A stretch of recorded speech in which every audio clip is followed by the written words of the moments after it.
میرے آقا نے فرمایا اللہ کو دعا کرنا کدی بند نہ کرے آجے، کدی بھی دعا کرنا نہ چھوڑے آجے۔ آقا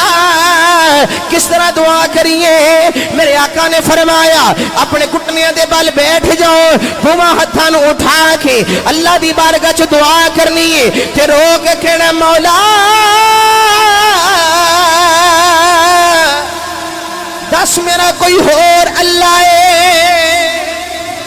یا اللہ، دس کوئی میرا اور خدا ہے، مالک میرا تے اور خدا بھی کوئی نہیں، ربا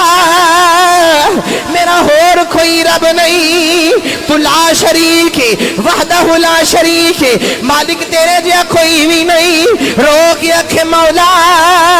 تیرے جیا عطا کرنے والا کوئی نہیں، دنیا والے دل توڑ دیندے نے، مولا تیرے بوے تے دل جوڑے جانے نے، مالک تیرے بوے تے لوکاں